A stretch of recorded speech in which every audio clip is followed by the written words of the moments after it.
Entry fin academy അവതരിപ്പിക്കുന്ന podcast സീരീസിലേക്ക് നിങ്ങൾക്ക് എല്ലാവർക്കും സ്വാഗതം. പലർക്കും ഉള്ളൊരു ഡൗട്ടാണ്, ഐഡിയയിൽ നമ്മൾ എത്ര SIP തുടങ്ങണമെന്നുള്ളത്. അതിനൊരു നിശ്ചിതമായ കണക്കുണ്ടോ?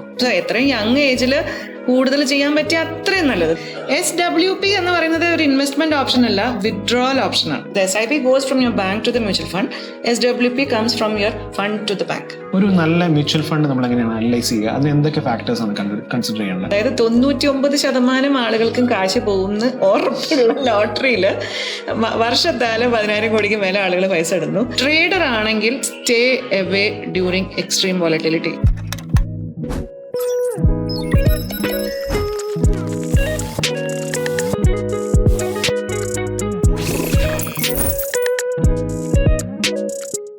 പലർക്കും ഉള്ളൊരു ഡൗട്ടാണ്, ഐഡിയയിൽ നമ്മൾ എത്ര SIP തുടങ്ങണമെന്നുള്ളത്. അതിനൊരു നിശ്ചിതമായ കണക്കുണ്ടോ? നിശ്ചിതമായ കണക്കൊന്നുമില്ല, അത് ഡിപ്പെൻസ്. വളരെ വ്യക്തിപരമായിട്ട് തന്നെ നമ്മളത് നോക്കിയിട്ട് ചെയ്യേണ്ട ഒരു കാര്യമാണ്. കാരണം ഞാൻ പറഞ്ഞ പോലെ പ്രയോറിറ്റിയാണ് ഇതിലെല്ലാം കാര്യം. ഇപ്പം ഞാനീ പറഞ്ഞ പോലെ ഈവൻ എമർജൻസി ഫണ്ടിനും SIP ചെയ്യാം, അതിന് ഫസ്റ്റ് പ്രയോറിറ്റി കൊടുക്കണം. അപ്പം നമ്മുടെ ചെലവ് കഴിച്ചിട്ട്, ഞാൻ പറഞ്ഞ പോലെ ഒരു നമ്മളുടെ ബേസിക് എക്സ്പെൻസ് കഴിച്ചിട്ട് എനിക്ക് നമ്മളൊരു നീഡ്സ് ആൻഡ് വോൺസ് എന്ന് പറയും നമ്മൾ ഇംഗ്ലീഷിൽ. ഞാൻ നേരത്തെ പറഞ്ഞ ഈ അത്യാവശ്യം അനാവശ്യം എന്നൊക്കെ പറഞ്ഞ പോലെ എനിക്ക് എൻ്റെ നീഡാണ്, എനിക്ക് എന്തായാലും എത്രയൊക്കെ ഈ പൈസയൊക്കെ എനിക്ക് ആവശ്യമുണ്ടെന്ന് തോന്നിയാൽ അത് മാറ്റി വെക്കുക. പിന്നെ എനിക്ക് അത്യാവശ്യം എൻ്റെ ഒരു പേഴ്സണൽ എക്സ്പെൻസ് ഒന്ന് അടിച്ചു പൊളിക്കാൻ എനിക്ക് ഇത്ര വേണം, അതിന് മാറ്റി വെച്ച് നമ്മൾ അതിനൊരു പെർസെൻറ്റേജ് നമ്മൾ ബഡ്ജറ്റ് ചെയ്യുക എന്നുള്ളതാണ് കാര്യം. അപ്പം നമ്മൾ ഈ 50-30-20 റൂൾ എന്നൊക്കെ ജനറലി പറയും, which need not apply for everybody. But ഒരു മനസ്സിലാക്കാൻ വേണ്ടി ഞാൻ പറയാം, ഒരു എക്സാമ്പിളിന് വേണമെങ്കിൽ അങ്ങനെ ആലോചിക്കാം. അതായത് എനിക്ക് കിട്ടുന്ന സാലറിയുടെ ഒരു 50% ഞാൻ എൻ്റെ ജനറൽ നീഡ്സിന് വേണ്ടിയിട്ട് ഞാൻ എടുത്തു. പിന്നെ ഒരു 30% ഞാനൊരു എൻ്റെ വോൺസിന്, ഞാൻ കുറച്ച് ആവശ്യങ്ങൾ എനിക്ക് ആവശ്യത്തിനനുസരിച്ച് എനിക്ക് ചെയ്യാൻ, എൻ്റെ ഇഷ്ടത്തിന് ചെയ്യാൻ, എൻ്റെ ഹോബീസിന് ചെയ്യാൻ, എനിക്ക് എൻ്റെ ഹോളിഡേ, ഇങ്ങനത്തെ കാര്യങ്ങൾക്കൊക്കെ വേണ്ടിയിട്ട് നമുക്ക് മാറ്റി വയ്ക്കാം. ആ 20% പൈസ ഞാൻ കുറച്ച് ലോങ് ടേമിലേക്ക് സേവ് ചെയ്യാൻ ഞാൻ തീരുമാനിച്ചു എന്ന് വിചാരിക്കും. അല്ലെങ്കിൽ ആ 20%-നകത്ത് തന്നെയാണ് എനിക്ക് ഈ എമർജൻസി ഫണ്ടും എല്ലാത്തിനും കരുതണമെങ്കിൽ അങ്ങനെ. അത് ഡിപ്പെൻസ്, ഓരോരുത്തർക്ക് എങ്ങനെ എത്ര മാറ്റി വെക്കണം എന്നുള്ളത് വളരെ ആലോചിക്കേണ്ട ഒരു കാര്യമാണ്. ഓക്കെ, സോ പലർക്കും ചിലപ്പോൾ ചെറുപ്പക്കാരെ സംബന്ധിച്ച് എനിക്ക് തോന്നുന്നു പലരും സ്റ്റാർട്ട് ഔട്ട് ചെയ്യുമ്പോൾ ചിലപ്പോൾ പേരൻസിൻ്റെ സപ്പോർട്ട് ഉണ്ടാവും, ചിലർ പേരൻസിൻ്റെ കൂടെ ആയിരിക്കും താമസിക്കുന്നത്. അപ്പോൾ അവർക്ക് ചിലപ്പോൾ വീട്ടിൽ ചിലവൊന്നും കാര്യമായിട്ട് ഉണ്ടാവണമെന്നില്ല അല്ലേ. അങ്ങനെയുള്ള കേസസിൽ യു ഷുഡ് സ്റ്റാർട്ട് മോർ. നമുക്കൊരു കുടുംബവും ബാധ്യതയൊക്കെ വരുമ്പോഴാണല്ലോ ഈ ചിലവുകളൊക്കെ കൂടി വരുന്നത്. അപ്പോൾ എത്രയും യങ് ഏജിൽ കൂടുതൽ ചെയ്യാൻ പറ്റിയ അത്രയും നല്ലത്. The power of compounding works the best when you start early അല്ലേ. അപ്പോൾ ആ power of compounding is the 8th wonder of the world എന്ന് പറയാം. നിങ്ങളൊരു 40 വയസ്സിൽ SIP തുടങ്ങുന്നതും 25 വയസ്സിൽ തുടങ്ങുന്നതും തമ്മിൽ ഒരുപാട് വ്യത്യാസമുണ്ട്. ഓക്കെ, സോ ഈ രീതിയിൽ എത്ര എന്നുള്ള ചോദ്യത്തിന് മാക്സിമം എത്ര പറ്റുമോ അത്ര എന്നുള്ളതേ ഞാൻ പറയുള്ളൂ. പക്ഷെ ചിന്തിക്കേണ്ട ഒരു കാര്യം, സ്മോൾ ക്യാപ് ഫണ്ടുകൾ ഇൻവെസ്റ്റ് ചെയ്യുന്ന ഉചിതമാണോ? ലൈക്ക് ഡിഫറെൻറ്റ് ബ്രാൻഡ്സ് ഓഫർ ചെയ്യുന്ന ഫണ്ടുകളുണ്ടല്ലോ. ഒരുപാട് ഫണ്ട്സിലേക്ക് പോകേണ്ട കാര്യമൊന്നുമില്ല. ഇപ്പം നമ്മളൊരു depends on the amount also that you are investing. Okay, അതൊരു ലാർജ് മിഡ് സ്മോൾ അല്ലെങ്കിൽ ഒരു multi cap, flexi cap, large and mid and small, ഇങ്ങനെയൊക്കെ മിക്സ് ചെയ്തിട്ട് കൊണ്ടുപോകുക എന്നുള്ളതാണ്. SIP പോലെയുള്ള ഇൻവെസ്റ്റ്മെന്റ് പ്ലാനാണല്ലോ STP, SWP. അതെന്താണ് SIPയിൽ നിന്ന് എന്താണ് അതിനെ വ്യത്യസ്തമാക്കുന്നത്? STP എന്ന് പറയുന്നത് സിസ്റ്റമാറ്റിക് ട്രാൻസ്ഫർ പ്ലാൻ എന്ന് പറയും. ഇപ്പം നിങ്ങൾ നേരത്തെ ലംസമിനെ കുറിച്ച് ചോദിച്ചുല്ലോ. അപ്പം ഏതൊരാളെ സംബന്ധിച്ചും അതൊരു വലിയൊരു എമൗണ്ട് ആണെന്ന് തോന്നുന്നുണ്ടെങ്കിൽ, ഇപ്പോൾ അതും റിലേറ്റീവ് ആണല്ലോ. ചിലർക്ക് 5 ലക്ഷം വലുതാണ്, ചിലർക്ക് 5 കോടി ആയിരിക്കാം വലുത്. അപ്പം പെട്ടെന്ന് ഇറങ്ങിപ്പോയാൽ അത് റിസ്ക് ആണ്, എനിക്കത് റിസ്ക് കൂടുതലെന്ന് തോന്നുന്നുണ്ടെങ്കിൽ, അത്രയും വലിയൊരു എമൗണ്ട് ആണ് നിങ്ങൾ ഇൻവെസ്റ്റ് ചെയ്യുന്നതെങ്കിൽ ഒറ്റ പോയിന്റിൽ മാർക്കറ്റിൽ ഇൻവെസ്റ്റ് ചെയ്യുന്ന റിസ്ക് ഉണ്ട് അല്ലേ. അപ്പം നിങ്ങൾക്ക് ഇപ്പം ആലോചിച്ചറിയാം, ഇപ്പം നിങ്ങൾ ആ കോവിഡിന് തൊട്ട് മുമ്പ് വലിയൊരു സംഖ്യ ഇൻവെസ്റ്റ് ചെയ്തിരുന്നെങ്കിൽ ഒറ്റയടിക്ക് മാർക്കറ്റ് അങ്ങോട്ട് ഇറങ്ങിപ്പോയി അല്ലേ. അപ്പം നമുക്ക് ആ വർഷം തിരിച്ച് കയറി എന്നുള്ള സത്യമാണ്. പക്ഷേ അതെല്ലാ വർഷം അങ്ങനെ സംഭവിച്ചോളണമെന്നില്ല. അപ്പോൾ അതുകൊണ്ട് തന്നെ നമ്മൾ സ്റ്റാഗർ ചെയ്തിട്ട്, അതായത് കുറച്ച് ഇൻസ്റ്റാൾമെന്റ്സിൽ ഇൻവെസ്റ്റ് ചെയ്യുന്നതായിരിക്കും ബെറ്റർ. അപ്പോൾ അതിന് വേണ്ടിയിട്ടുള്ള ഒരു ഓപ്ഷനാണ് STP എന്ന് പറയുന്നത്. അതായത് നമ്മൾ ഒരു ടൈപ്പ് ഓഫ് മ്യൂച്വൽ ഫണ്ട്, ഇപ്പം ഞാൻ ഈ പറഞ്ഞ കേസിൽ നമ്മൾ ഡെറ്റ് ഫണ്ടിലേക്ക് ഇടുന്നു. ഡെറ്റ് ഫണ്ടിലേക്ക് ഇട്ടിട്ട് നമ്മൾ മാസമായിട്ടോ അല്ലെങ്കിൽ നമുക്ക് തോന്നുന്ന പീരിയോഡിസിറ്റിയിൽ നമ്മൾ ഈക്വിറ്റി ഫണ്ടിലേക്ക് ട്രാൻസ്ഫർ ചെയ്യുന്നു. It works like an SIP but not from the bank but from a different mutual fund. അത്രേ വ്യത്യാസമുള്ളൂ. നമ്മളൊരു ടൈപ്പ് ഓഫ് ഫണ്ടിലേക്ക് ഇടുന്നു, അത് അങ്ങോട്ടും ഇടുന്നു. പതുക്കെ ഈക്വിറ്റിയിലേക്ക് പതുക്കെ അലോക്കേറ്റ് ചെയ്യുന്നു, so that you catch different market points. ഒറ്റയടിക്ക് വലിയ ഫണ്ട് പോകുന്നില്ല എന്നുള്ളതാണ്. തിരിച്ചും ഇതുപോലെ STP പറ്റും കേട്ടോ. ഈക്വിറ്റി ടു ഡെറ്റ് വേണമെങ്കിൽ ചെയ്യാം. നമ്മളൊരു ഗോൾ എത്താറായി, ഞാൻ ഒറ്റയടിക്ക് ലാസ്റ്റ് മിനിറ്റിൽ എടുക്കാൻ നേരത്ത് മാർക്കറ്റ് ഇറങ്ങി പോകേണ്ട ഒരു ഇത് വരണ്ടല്ലോ. അപ്പോൾ അതിന് മുമ്പ് തന്നെ ഞാൻ കുറച്ചായിട്ട് ഡെറ്റിലേക്ക് മാറ്റുന്ന അതും ചെയ്യാം, എങ്ങനെ വേണമെങ്കിൽ ചെയ്യാം. SWP എന്ന് പറയുന്നത് ഒരു ഇൻവെസ്റ്റ്മെന്റ് ഓപ്ഷൻ അല്ല, വിത്ഡ്രോവൽ ഓപ്ഷനാണ്. സിസ്റ്റമാറ്റിക് വിത്ഡ്രോവൽ പ്ലാൻ ആണ് SWP. അതായത് നമുക്ക് അങ്ങോട്ട് ഇൻവെസ്റ്റ് ചെയ്താൽ മാത്രം പോരല്ലോ, നമുക്ക് ആവശ്യത്തിന് ഇങ്ങോട്ട് എടുക്കാനും അതിനെക്കുറിച്ചും ആലോചിക്കണ്ടേ. അപ്പം ഐഡിയലി ഇപ്പം ഞാനൊരു ഉദാഹരണം പറയണം. ഇപ്പം നിങ്ങളൊരു 10,000 റുപ്പീസ് നിങ്ങൾ പണിയെടുക്കുന്ന കാലം ഒരു 20 കൊല്ലം നിങ്ങൾ ഇൻവെസ്റ്റ് ചെയ്താൽ ഏകദേശം നിങ്ങൾക്ക് 1 കോടി രൂപ നിങ്ങൾക്ക് പ്രതീക്ഷിക്കാം. 12% റിട്ടേൺ, അതായത് വളരെ ഒരു സേഫായിട്ട് അസ്യൂം ചെയ്യാവുന്ന ഒരു റിട്ടേൺ ആണെന്ന് തോന്നുന്നു 12% എന്ന് പറയുന്നത്.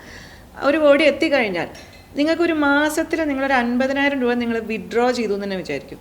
എന്നാലും നിങ്ങൾ ഒരു കൊല്ലം കൊണ്ട് 6% എടുക്കുന്നുള്ളൂ അല്ലേ.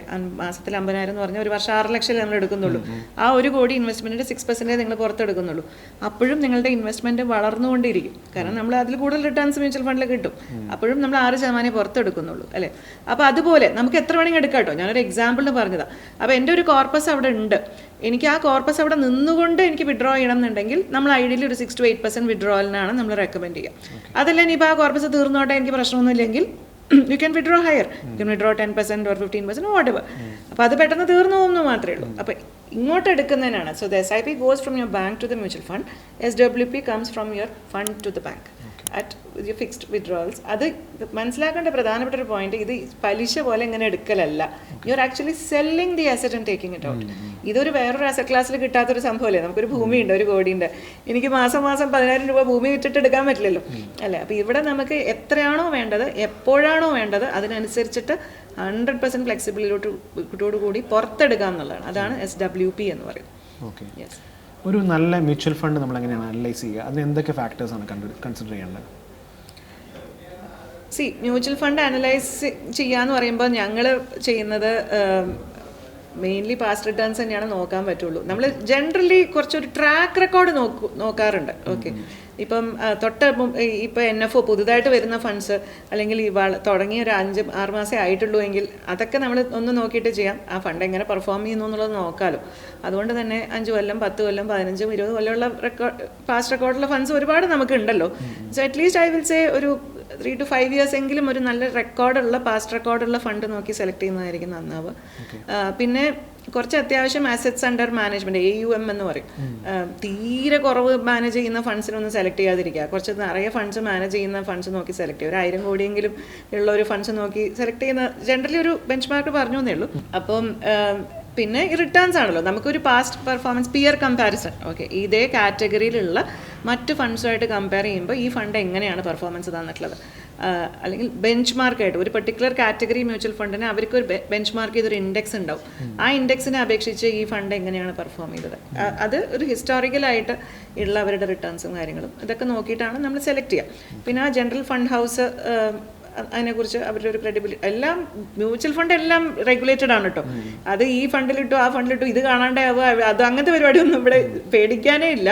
100% സെബി റെഗുലേറ്റഡ് ആണ്, അതുകൊണ്ട് പ്രശ്നമൊന്നുമില്ല. അതുകൊണ്ട് തന്നെ ഞങ്ങൾ ചെയ്യുമ്പോൾ പല different fund houses, different categories അങ്ങനെയൊക്കെ നോക്കിയിട്ട് ഒരു മിക്സ് ആണ് കൊടുക്കുക. അല്ലാതെ ഒരേ ഫണ്ട് ഹൗസിൻ്റെ എല്ലാ ഫണ്ടും അവർ അങ്ങനെ കൊടുക്കുക, അങ്ങനെ ഒരിക്കലും ഞങ്ങൾ ചെയ്യാറില്ല.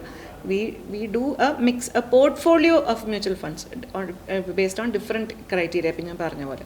ഓക്കെ, നമ്മളെ കേരളം ലിറ്ററസിയിൽ അങ്ങേയറ്റം മുമ്പിലാണെങ്കിലും ലൈക്ക് ഫൈനാൻഷ്യൽ ലിറ്ററസിയുടെ കാര്യത്തിൽ ഇപ്പോഴും വളരെ പിന്നിൽ തന്നെയാണെന്നാണ് കരുതുന്നത്. പലരും വലിയ അൺറിയലിസ്റ്റിക് ആയിട്ടുള്ള എക്സ്പെക്ടേഷൻസ് പ്രതീക്ഷിച്ചുകൊണ്ട് പല സ്കാമിലും ചെന്ന് പെടുന്നുണ്ട്. ശരിക്കും നമുക്ക് ഇക്വിറ്റി ഇൻവെസ്റ്റ്മെൻറ്റിൽ നിന്നും അല്ലെങ്കിൽ സ്റ്റോക്ക് മാർക്കറ്റ് ഇൻവെസ്റ്റ്മെൻറ്റിൽ നിന്നും എന്തുമാത്രം റിയലിസ്റ്റിക് റിട്ടേൺസ് പ്രതീക്ഷിക്കാം? വളരെ ശരിയാണ് നിങ്ങൾ പറഞ്ഞൊരു കാര്യം. എനിക്കത് എത്ര തവണ എത്ര ഒരു എന്താ പറയുക സ്റ്റേജിൽ പറഞ്ഞാലും തീരാത്ത ഒരു പോയിൻ്റാണത്. കാരണം മലയാളികൾ പൊതുവേ എല്ലാ കാര്യങ്ങളും പെട്ടെന്ന് ഇത് ടെക് സാവിയാണ്, പെട്ടെന്ന് മനസ്സിലാക്കുന്നവരാണ്, ഹൈ ലിറ്ററസിയാണ്, ഒക്കെ ശരിയാണ്. പക്ഷേ ഈ ഫിനാൻഷ്യൽ ലിറ്ററസിയുടെ കാര്യത്തിൽ നമ്മൾ എപ്പോൾ നോക്കിയാലും ഉണ്ട് ഈ ഒരു സ്കാം, ആ ഫ്രോഡ്, ഇത്ര കോടി അവിടെ പോയി, ഇത്ര കോടി ഇവിടെ പോയി എന്ന് പറഞ്ഞിട്ട് ഏറ്റവും അധികം മലയാളികൾ കാശ് കളയുന്നത് ഇങ്ങനത്തെ ഓരോ സ്കാമിൽപ്പെട്ട ഓരോ ഇതിലാണ്. മൾട്ടി ലെവൽ മാർക്കറ്റിംഗ് അങ്ങനെ എന്തൊക്കെയൊക്കെയോ നമുക്കറിയാലോ. പിന്നെ ഈയിടെ ഞാൻ വേറൊരു ഇതിൽ കണ്ട ഒരു സ്റ്റാറ്റിസ്റ്റിക്സ് ആണ്.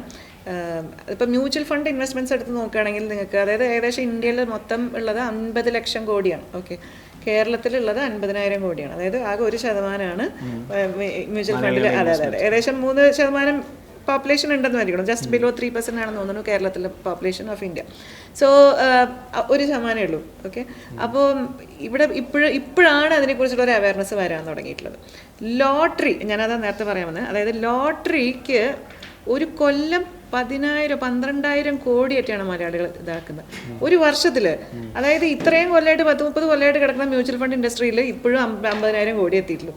അതായത് 99% ആളുകൾക്കും കാശ് പോകുന്ന ഉറപ്പുള്ള ലോട്ടറിയിൽ വർഷത്താലും 10,000 കോടിക്ക് മേലെ ആളുകൾ പൈസ ഇടുന്നു. ഇത്രയും അധികം റിട്ടേൺസ്. അപ്പോൾ നിങ്ങൾ റിട്ടേൺസ് എന്ത് കിട്ടും എന്ന് ചോദിച്ചല്ലോ. ഞാൻ പറയുന്നു ഏകദേശം 12 to 15% ഈക്വിറ്റി ആണെങ്കിൽ കേട്ടോ. അവിടെ തന്നെ ഒരുപാട് കാറ്റഗറീസ് ഉണ്ട്. നമ്മൾ ഡെറ്റ് ഫണ്ടിലാണെങ്കിൽ നമുക്ക് ബാങ്ക് എഫ് ഡിയുടെ സംവാട്ട് സിമിലർ റിട്ടേൺസ് കിട്ടും. ഈക്വിറ്റി ആണെന്നുണ്ടെങ്കിൽ നിങ്ങൾക്ക് ഒരു ലാർജ് മിഡ് സ്മോളിൻ്റെ ഒരു കോമ്പിനേഷൻ ആണെങ്കിൽ ഒരു 12 to 15% നിങ്ങൾക്ക് ഏകദേശം കോമ്പൗണ്ടഡ് റിട്ടേൺസ് പ്രതീക്ഷിക്കാം. ഓക്കെ, ഇത് നിങ്ങളൊരു കഴിഞ്ഞ ഒരു 10 വർഷത്തെ നിങ്ങൾ ഹിസ്റ്ററി എടുത്ത് നോക്കിയാൽ the average fund is given above 15%. Average. Okay, best performing ഒക്കെ വിട്ടേക്കും. Average is done better than 15. അപ്പോൾ 12 എന്ന് പറയുന്നത് വളരെ സേഫായിട്ട് പ്രസ്യൂം ചെയ്യാമെന്നാണ് എനിക്ക് തോന്നുന്നത്. Okay, over A longer period of time. So അവിടെയും നിങ്ങൾക്ക് ടാക്സേഷന് വളരെ ഇഫക്റ്റീവ് ടാക്സേഷൻ ആണ് ഇവിടെ വരുന്നത്. നിങ്ങൾക്ക് ഹൈ ടാക്സ് കൊടുക്കുന്ന ഒരാളെ സംബന്ധിച്ച് നിങ്ങളൊരു ബാങ്ക് എഫ് ഡിയിൽ ഇട്ടാൽ നിങ്ങൾക്ക് 30% ടാക്സ് കൊടുക്കണം. ഇവിടെ നിങ്ങൾ വിറ്റിട്ടില്ലെങ്കിൽ ടാക്സ് തന്നെ ഇല്ല. ആൻഡ് ഫൈനലി നിങ്ങൾ ഒരു കൊല്ലത്തിന് മേലെ ഹോൾഡ് ചെയ്താൽ 10% ടാക്സേ വരുന്നുള്ളൂ. അതും 1 ലക്ഷം ലാഭത്തിന് മേലെ വരുന്നതിനെ 10% വരുന്നുള്ളൂ. സോ ഒരു 12% എന്ന് പറയുന്ന സംഭവം നിങ്ങൾ പ്രോപ്പറായിട്ട് ഇടയ്ക്ക് പ്രോഫിറ്റ് ബുക്ക് ചെയ്തിട്ടൊക്കെ ശരിക്കും മാനേജ് ചെയ്താൽ ശരിക്കും 12 to 15% ടാക്സ് ഫ്രീ റിട്ടേൺസ് നിങ്ങൾക്ക് മ്യൂച്വൽ ഫണ്ടിൽ നിന്ന് നിങ്ങൾക്ക് പലപ്പോഴും tax free or very less tax ഇത് നമുക്ക് കിട്ടും. Compare that to fixed income product. Almost double നിങ്ങൾക്ക് ഇവിടെ വർക്കൗട്ട് ആവും ആഫ്റ്റർ ടാക്സേഷൻ നോക്കിയാൽ. സോ ഹ്യൂജ് ഡിഫറൻസ് എന്ന് പറഞ്ഞാൽ ഹ്യൂജ് ഡിഫറൻസ്. സോ അതുകൊണ്ട് തന്നെ ലോങ് ടേമിലേക്ക് നിങ്ങൾ it's A must have in every portfolio. അതിൽ യാതൊരു സംശയവും വേണ്ടെന്നാണ് എനിക്ക് തോന്നിയിട്ടുള്ളത്. ഓക്കെ മാം, ഇപ്പം സ്റ്റോക്ക് മാർക്കറ്റിലേക്ക് ഇറങ്ങിയിട്ട് 97-ലാണ് അർത്ത ഫൈനാൻഷ്യൽ സർവീസ് എന്ന കമ്പനി കോഴിക്കോട് സ്വന്തം വീടിൻ്റെ ഫസ്റ്റ് ഫ്ലോറിൽ തുടങ്ങി. So you have witness a lot of market crashes and ups and downs. So ഏതെങ്കിലും ഒരു സമയത്ത് മാർക്കറ്റ് ക്രാഷ് ചെയ്തപ്പം പോർട്ട്ഫോളിയോയെ കുറിച്ച് ഓർത്ത് പാനിക് ആയിട്ടുണ്ടോ? അതോ സത്യം പറയാലോ, മാർക്കറ്റ് ക്രാഷ് ആകുമ്പോൾ നമുക്ക് നമ്മുടെ പോർട്ട്ഫോളിയോനെ കുറിച്ച് ആലോചിക്കാനൊന്നും സമയം ഉണ്ടാവാറില്ല. ബിക്കോസ് നമുക്ക് ക്ലയൻസിൻ്റെ കാര്യമാണല്ലോ കൂടുതൽ നോക്കുക. കാരണം ആദ്യമൊക്കെ മാർക്കറ്റ് ക്രാഷ് ഒക്കെ കണ്ടപ്പോൾ ശരിക്കും പേടിച്ചു പോയിട്ടുണ്ട്. എന്ന് പറഞ്ഞാൽ നമ്മൾ അറിയില്ല നമുക്ക് ഇത് എന്താ സംഭവിക്കണമെന്ന് ഒരു പിടിയൊന്നുമില്ലല്ലോ. അപ്പോൾ ഏതായാലും നിങ്ങൾ പറഞ്ഞ പോലെ കുറേ ക്രാഷുകൾ കണ്ട സ്ഥിതിക്ക് ഇപ്പോൾ എനിക്ക് പറയാനുള്ളത് ഇതാണ്. എൻ്റെ പോർട്ട്ഫോളിയോയെ കുറിച്ച് ഞാൻ ബോധർ ചെയ്തിട്ടില്ല കേട്ടോ, സത്യം പറയാമല്ലോ. കാരണം എന്നെ സംബന്ധിച്ച് ഞാൻ അങ്ങനെ ഒരു വലിയൊരു ഇവിടെ ഇൻവെസ്റ്റർ ട്രേഡർ ഇതൊരു വ്യത്യാസം കാണണം മനസ്സിൽ. സോ ഒരു ഇൻവെസ്റ്റർ എന്നുള്ള നിലയ്ക്ക് ഒരു മാർക്കറ്റ് ക്രാഷിനെ എങ്ങനെ കാണണം എന്ന് വെച്ചാൽ ഞാൻ സിമ്പിളായിട്ട് പറയും, കാശ് ഉണ്ടെങ്കിൽ ഇൻവെസ്റ്റ് ചെയ്യുക, ഇല്ലെങ്കിൽ വിൽക്കാതിരിക്കുക, പാനിക്കായി വിൽക്കാതിരിക്കുക, അത്രയേ ഉള്ളൂ. മാർക്കറ്റ് തിരിച്ചു കയറിക്കോളും. അപ്പോൾ അവിടേക്കാണ് ഈ SIP-ന്റെ ഗുണം വരുന്നത്. നമ്മൾ ഈ ക്രാഷ് ഒന്നും നേരത്തെ പേപ്പറിൽ വന്നിട്ടൊന്നുമല്ലല്ലോ ക്രാഷ് ആവുന്നത്, പെട്ടെന്നാണ് അത് സംഭവിക്കുക. അപ്പോൾ ആ സമയത്തും നമ്മൾ SIP ചെയ്ത് പോകുന്നവരൊക്കെ ആ ക്രാഷിൽ ഇൻവെസ്റ്റ് ചെയ്യാനുള്ള ചാൻസ് അവർക്ക് കിട്ടും. ഇനിയിപ്പോൾ നിങ്ങൾ SIP ഒന്നും ചെയ്യുന്നില്ലെങ്കിൽ നിങ്ങളുടെ കയ്യിൽ ആ സമയത്ത് പൈസ ഉണ്ടെങ്കിൽ ധൈര്യമായിട്ട് ഇൻവെസ്റ്റ് ചെയ്യുക. മാർക്കറ്റ് ഒരു ക്രാഷ് ആണെന്ന് തോന്നുന്നുണ്ടെങ്കിൽ ധൈര്യമായിട്ട് ഇൻവെസ്റ്റ് ചെയ്യുക. വെയിറ്റ് ചെയ്യണമെന്നേ ഉള്ളൂ. എപ്പോഴാണ് തിരിച്ച് കയറാമെന്നൊന്നും പറയാൻ പറ്റില്ല. മറിച്ച് ഒരു ട്രേഡർ ആണെങ്കിൽ അവിടെയാണ് മാർക്കറ്റ് ക്രാഷിന് വലുതായിട്ട് നമ്മൾ ഭയക്കേണ്ടത്. അവിടെയാണ്. കാരണം പലപ്പോഴും ഞാൻ എൻ്റെ എക്സ്പീരിയൻസിൽ കണ്ടിട്ടുള്ളത് എന്താ വെച്ചാൽ ട്രേഡേഴ്സിന് ഈ ഒരു എക്സ്ട്രീം വോളറ്റിലിറ്റി മാർക്കറ്റിൽ വരുമ്പോൾ വലിയതായിട്ട് ലോസ് വരാനുള്ള സാധ്യത അവിടെ ഉണ്ട്. ഓക്കെ, അപ്പോൾ നമ്മൾ പലപ്പോഴും വിചാരിക്കും ഞാൻ എത്ര കണ്ടതാ മാർക്കറ്റ്, ഇത് ഇവിടെ നിന്ന് ഇനി അവിടെ പോകാനാണ്. That's a typical trader mentality. ഇനി കുറച്ച് താഴെ പോയി ഇനി എവിടെ പോകാനാണ്. But markets has the power to surprise you. നമ്മൾ വിചാരിച്ച പോലെ അവിടെ നിന്ന് മാർക്കറ്റ് നിൽക്കണം എന്നൊന്നുമില്ല. ചിലപ്പോൾ it can really test your ആ ഒരു ഹോൾഡിംഗ് പവർ. അപ്പോൾ നമ്മൾ പാനിക്കായി നമ്മൾ ആ ലോവസ്റ്റ് പോയിന്റിൽ പോയിട്ട് നമ്മൾ ലോസ് ബുക്ക് ചെയ്യും. അതൊക്കെ ഞാൻ പലപ്പോഴും കണ്ടിട്ടുണ്ട്. സോ ട്രേഡർ ആണെങ്കിൽ ഒരു പക്ക ഒരു ട്രേഡർ കാറ്റഗറിയിലാണ് നിങ്ങൾ പെടുന്നതെങ്കിൽ stay away during extreme volatility. Okay, ആ സമയത്തും നമ്മൾ കാശ് ഉണ്ടാക്കണം എന്നുള്ളൊരു അത്യാഗ്രഹമാണ് വേണ്ട. കാരണം ആ സമയത്ത് കാശ് പോകാനാണ് സാധ്യത കൂടുതൽ. അല്ല, ഇപ്പം കയ്യിൽ പൈസ ഉണ്ട് ഇൻവെസ്റ്റ് ചെയ്യാന്നുണ്ടെങ്കിൽ ധൈര്യമായിട്ട് മാർക്കറ്റ് ക്രാഷസിൽ ഇൻവെസ്റ്റ് ചെയ്യാം. കാരണം നമ്മൾ പിന്നോട്ട് തിരിഞ്ഞു നോക്കിയാൽ നമുക്ക് മനസ്സിലാവും, ഓ അന്ന് മാർക്കറ്റ് ക്രാഷ് ആയപ്പോൾ അന്ന് ഞാൻ കാശ് ഇട്ടിരുന്നെങ്കിൽ എത്രമാത്രം റിട്ടേൺസ് കിട്ടിയേനെ എന്നുള്ളത് എപ്പോഴും നമ്മൾ പിന്തിരിഞ്ഞ് നോക്കുമ്പോൾ നമുക്കത് മനസ്സിലാവുന്ന ഒരു കാര്യമാണ്. അപ്പോൾ ഇനിയും ഭാവിയിൽ മാർക്കറ്റ് ക്രാഷ് വന്നാൽ ധൈര്യമായിട്ട് ഇൻവെസ്റ്റ് ചെയ്യുക, അത്രയേ ഉള്ളൂ. വേറെ ഒന്നും നോക്കാനൊന്നുമില്ല. പക്ഷേ ക്രാഷിന് വേണ്ടി പൈസ മാറ്റി വെച്ച് വെയിറ്റ് ചെയ്തിട്ട് കാര്യമൊന്നുമില്ല കേട്ടോ. വർഷങ്ങളോളം ചിലപ്പോൾ അങ്ങനത്തെ ഒരു മേജർ ക്രാഷ് വരണം എന്ന് തന്നെ ഇല്ല. അപ്പോൾ അതിൽ വലിയ കാര്യമൊന്നുമില്ല. അങ്ങനെ വരുന്ന സമയത്ത് കാശ് ഉണ്ടെങ്കിൽ ഇൻവെസ്റ്റ് ചെയ്യുക, അല്ലെങ്കിൽ വിൽക്കാതിരിക്കുക, അത്രയേ ഉള്ളൂ. ഈ പാൻഡമിക്കിന് ശേഷം നമ്മുടെ ഇന്ത്യൻ മാർക്കറ്റ് വല്ലാതെ ബൂം ചെയ്തിട്ടുണ്ട്. So do you think the market is over valued now? Valuation വെച്ച് നോക്കിയാൽ it's not over valued meaning ഒരു maybe I will say ഒരു മിഡ് ക്യാപ് സ്മോൾ ക്യാപ് സെഗ്മെന്റ്സിൽ കുറച്ച് ഓവർ വാല്യൂഷൻ വന്നിട്ടുണ്ടെന്ന് വേണമെങ്കിൽ പറയാം. ബിക്കോസ് അത്രമാത്രം കയറി കഴിഞ്ഞ ഒരു വർഷത്തിൽ. ഇപ്പോൾ you take the calendar year 2023 ഭയങ്കരമായിട്ടൊരു കയറ്റം കണ്ടു നമുക്ക് മിഡ് സ്മോളിൽ. അപ്പോൾ അതുകൊണ്ട് തന്നെ അവിടെ ഒരു വാല്യൂ അത് വല്ലാതെ താഴെ പോയിട്ടില്ലെങ്കിലും ചിലപ്പോൾ ഒരു ടൈം കറക്ഷൻ എന്ന് പറയുമല്ലോ, കുറച്ച് സമയം എടുക്കും ഇനി മാർക്കറ്റ്സ് ഒന്ന് കാച്ചപ്പ് ചെയ്ത് അതിൻ്റെ വാല്യൂഷൻസ് കാച്ചപ്പ് ചെയ്ത് വരണമെങ്കിൽ ഒരു മീഡിയം റീസണബിൾ ലെവലിലേക്ക്. Overall markets I don't think it's cheap, but I don't think it's too overvalued ആയത്. ഇത് രണ്ടും അല്ല എന്നാണ് എൻ്റെ അഭിപ്രായം.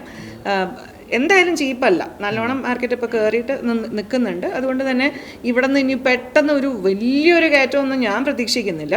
ഇനി ഈ ലെവലിൽ അങ്ങനെയാണ് മാർക്കറ്റിൻ്റെ രീതി. പെട്ടെന്നൊന്ന് കയറും, പിന്നെ അവിടെ കുറേ നാൾ നിൽക്കും, കുറച്ച് ഇറങ്ങും, പിന്നെ എങ്ങനെ കുറേ അടിക്കും, പിന്നെ നമ്മൾ പ്രതീക്ഷിക്കാത്ത സമയത്താണ് അടുത്ത പെട്ടെന്നുള്ള കയറ്റം വരിക. So I don't think it's overly valued in general. But ഈ പറഞ്ഞ പോലെ സ്മോൾ ക്യാപ് മിഡ് ക്യാപ് സെഗ്മെൻറ്റ്സിൽ കുറച്ച് റോ വാല്യൂഷൻ ഉണ്ട്. അതുകൊണ്ട് തന്നെ കൂടുതൽ ഇൻവെസ്റ്റേഴ്സ് ലാർജ് ക്യാപ്പിലേക്ക് പോകണം എന്നാണ് ഇപ്പം എൻ്റെ അഭിപ്രായം. ആ ഏരിയ കുറച്ചുണ്ട്, അവിടെയാണ് നമുക്കിപ്പോഴും വാല്യൂഷൻ കംഫർട്ട് തോന്നുന്നത്. സോ നമുക്കൊന്ന് റീബാലൻസിങ് ചെയ്യുന്നതിൽ തെറ്റൊന്നുമില്ല. കൂടുതൽ ഇനി ലാർജ് ക്യാപ്പിലേക്ക് പോകുന്നത് നല്ലതാണ്. ബട്ട് അത് വെച്ചിട്ട് മാർക്കറ്റ് വല്ലാതെ ഓവർ പ്രൈസ്ഡായി ഞാൻ വിറ്റിട്ടൊക്കെ മാറി നിൽക്കുക എന്ന് പറയാൻ മാത്രം ഒന്നും ആയിട്ടില്ല. സ്റ്റേ ഇൻവെസ്റ്റഡ്, അതിന് മാത്രമുള്ളൊരു ഓവർ വാല്യൂഷൻ ആയിട്ടില്ല.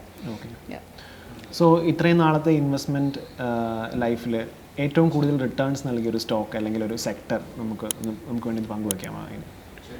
എനിക്ക് Eicher motors is one stock which gave me lot of returns. ഇതെന്താ സംഭവിച്ചറിയോ?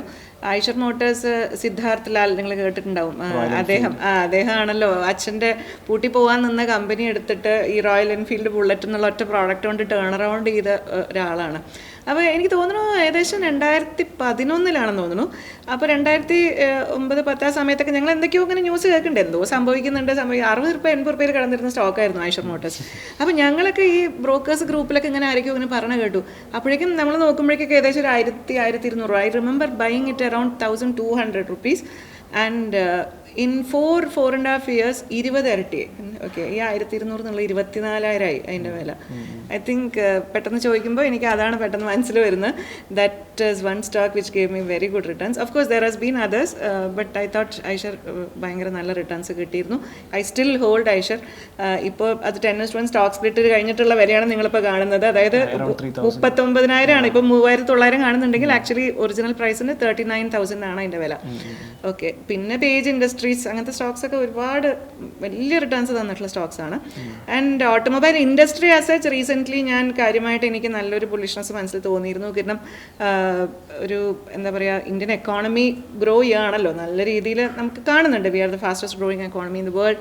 ആൻഡ് ആളുകളുടെ ഒരു ഡിസ്പോസിബിൾ ഇൻകം കൂടുന്നതിനനുസരിച്ചിട്ട് ഫസ്റ്റ് തിങ് എനിക്ക് തോന്നി ഓട്ടോമൊബൈലിലായിരിക്കും അതിൻ്റെ റിഫ്ലക്ഷൻ വരാൻ സാധ്യതയുള്ളത്. കാരണം അല്ലേ, വണ്ടിയിൽ കുറച്ച് വരുമ്പോൾ വണ്ടി വാങ്ങണം എന്നുള്ളതും ചെറിയ വണ്ടിയുള്ള ആൾ വലിയ വണ്ടി വാങ്ങണം എന്നുള്ള ആ ഒരു പ്രോസസ്സ് ദാറ്റ്സ് നാച്ചുറൽ ഒരു എക്കോണമി ഗ്രോ ചെയ്യുമ്പോൾ കാണുന്ന ഒരു സംഭവമാണ്. അതുകൊണ്ട് തന്നെ ഓട്ടോമൊബൈൽ സ്റ്റോക്സിൽ ഞാൻ ഇൻവെസ്റ്റ് ചെയ്തിരുന്നു. കുറേ ഓട്ടോമൊബൈൽ സെക്ടറൽ ഫണ്ട്സ് നമുക്ക് ക്ലയൻസിനോട് ഞാൻ പറഞ്ഞിരുന്നു.